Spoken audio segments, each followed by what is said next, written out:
This is a CBS News Detroit update.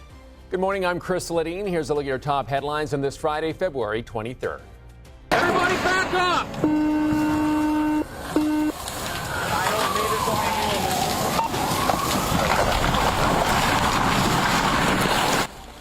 We're getting our first look at police body cam video showing the response to a house explosion in Ann Arbor Monday. The video shows firefighters and police officers racing to the scene of an inferno. An elderly man living in the home escaped with non-life-threatening injuries. Investigators say the man was using a propane tank to heat his home when something ignited the gas. A fifth person has been arrested in connection with a drive-by shooting that critically wounded an 11-year-old girl. The shooting happened early Tuesday morning on Pennsylvania Street in Detroit's east side. Police arrested 4 people on the day of the shooting. We're expecting to learn more information from Detroit police later today. There will be no change of venue for James Crumbley in his involuntary manslaughter trial. Crumbley is the father of the Oxford High School shooter. An Oakland County judge made that decision Thursday. She is still weighing whether or not to allow 2 witnesses to testify and whether to allow his son's journal and text to be submitted as evidence. Crumbley's trial starts March 5th. On your block in Shelby Township, where police are telling homeowners to lock their second-floor windows.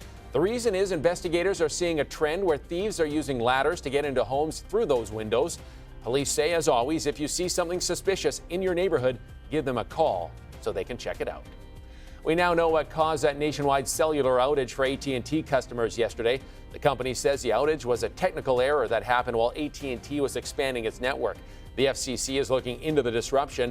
The FBI is also looking into it to see if there was any malicious intent behind that outage. For the first time in more than 50 years, an American spacecraft has landed on the moon. The Odie lunar lander touched down around 6:23 last night.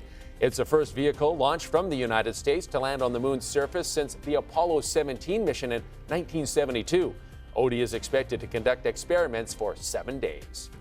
Let's get a look at that next weather forecast with Troy Bridges. Good Friday morning, Troy. Good morning, Chris. You know, the rain from yesterday is all gone. Today, a different setup, looking good. We'll see a good bit of sunshine. Much of that will be filtered sunshine. Those high, thin clouds will be around, but temperatures warming nicely. We get up to 45 degrees for the afternoon high. Now, it will be breezy at times. Those winds coming in out of the northwest up to about 20 miles per hour, gusting even stronger than that. But area-wide, looking good and looking dry for the next couple of days. Dundee at 50 for the afternoon high today, getting close to 50 in many other spots. We get to 45 in Dearborn. There for Livonia, we're at 48 degrees this afternoon, and farther to the north, look at these temperatures, a little cooler, but not by much, the mid-40s, 44 in Waterford, and there for Pontiac, 44 degrees. Troy at 46 degrees, and then even farther north, close to those temperatures, Sandusky, a little cooler at 39 degrees. The next 7 days look good, but a big cool down on the way for your Saturday, a high of 33 tonight, dropping to 19 before tomorrow's 33, and then we warm back into the 60s with rain returning for Tuesday and for Wednesday. We could even have a few snow flurries in the forecast by the middle and the end of the week. We'll be tracking that very carefully.